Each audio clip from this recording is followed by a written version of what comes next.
আমরা বিল্ডিং করার সময় উপরে গিয়ে আমরা ঢালাইটা দুইটার সাথে অ্যাটাচ করে দিচ্ছি। এটা শুরু থেকে বিল্ডিং জন্মে থেকে এরকমই।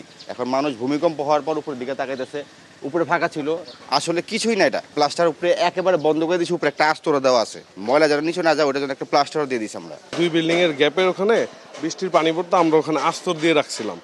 আস্তরের ওই যে জয়েন্টটা দুই বিল্ডিং, আমাদের বিল্ডিং হচ্ছে আগের, আর পাশের বিল্ডিংটা হচ্ছে নতুন তুলছে তারা। তো ওই জায়গায় ওদের গ্যাপ ছিল, ওই গ্যাপটার ভিতরে আমরা আস্তর দিছিলাম। তো কালকে ভূমিকম্পে আস্তরের যেই জয়েন্টটা ছিল ওগুলার কিছু গুঁড়া পড়ছে, মানুষ একটু আতঙ্কিত হয়েছে। আর আমাদের পার্শ্ববর্তী এলাকায় তিনজন মারা গেছে সম্ভবত, সেই কারণে এই জায়গাটা একটু প্যানিক ছিল আর কি সবার। এমনিতে নর্মাল, আমাদের কোনো প্যানিক নাই। আমাদের ইনশাল্লাহ বাসায় কোনো ভিতরে স্ট্রাকচারে কোনো ধরনের কোনো প্রবলেম হয়নি। আমরা সেটাও চেক আপ করেছি, কারণ আমাদেরও তো মৃত্যুর ঝুঁকি আছে, আমরা সেগুলো দেখছি।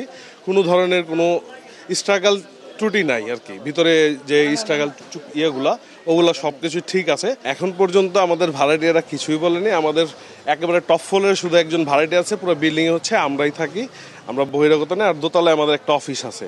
এখন পর্যন্ত আমি সবগুলো সকাল থেকেই চেক করেছি এবং গতকালকেও চেক করেছি, কোনো জায়গায় কোনো স্ট্রাগল, কোনো ফাটল কোনো কিছু নাই, যার কারণে আমরাও একটু স্বস্তি পেয়েছি। যদি ফাটল থাকতো তখন তো আমাদের জন্য একটা রিস্ক থাকতো। এখন হচ্ছে এই জিনিসের সার্টিফাই দিবে হচ্ছে ইঞ্জিনিয়ার। আমরা ইঞ্জিনিয়ার কল করেছি, হয়তো বিকেলের দিকে আসবে, তারা একটা সার্ভে করবে। এটা দেখার পর হচ্ছে আমরা সিদ্ধান্ত নিতে পারবো। এর আগে তো সিদ্ধান্ত কিছু বলা যায় না। অ্যাকচুয়ালি আমাদের পুরাতন শহর যেটা আছে, এটা সারা বিশ্বে দেখা গেছে পুরাতন শহরগুলি অপরিকল্পিত। পুরাতন শহরগুলি সয়েল টেস্ট যেভাবে বিল্ডিং কোড মারার কথা, এগুলো হয়নি। এটা প্রায় 400-500 বছর আগের শহর। তো বিল্ডিংগুলি ওইভাবে গড়ে উঠছে। বিল্ডিং যখন করা হয়েছে তখন অ্যাকচুয়ালি কোনো অভিজ্ঞ কোনো ইঞ্জিনিয়ার, স্থপতি এদের শরণাপন্ন হয়নি, কেউ নিজে নিজে করে ফেলছে।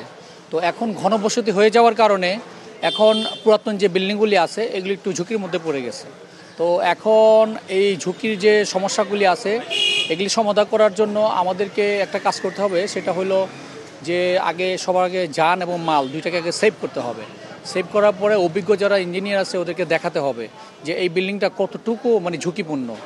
যদি ওনারা সার্টিফাই করে যে না ঠিক আছে, এটা কোনো আপনার স্ট্রাকচারাল কোনো ক্ষতি হয়নি, অর্নামেন্টসের ক্ষতি হতে পারে, বাট স্ট্রাকচারাল কোনো ক্ষতি না হয়, তাহলে কোনো সমস্যা নাই, বসবাস করতে পারে। তবে আমরা রেগুলার এখানে আসা যাওয়া করি, আসলে ওইভাবে কখনো তাকাইনি যে এখানে বিল্ডিংটা গ্যাপ আছে কিনা, ফাঁকা আছে কিনা।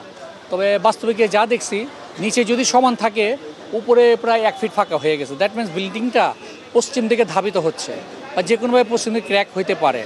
তো এই ব্যাপারে যারা রাজুকের অভিজ্ঞ যারা ইঞ্জিনিয়ার আছে তারা এসে দেখবে, দেখার পরে ওনারা যে সিদ্ধান্ত দিবে ওই সিদ্ধান্ত অনুযায়ী বাড়ি এলাকায় কাজ করতে হবে, আমি এটি মনে করি।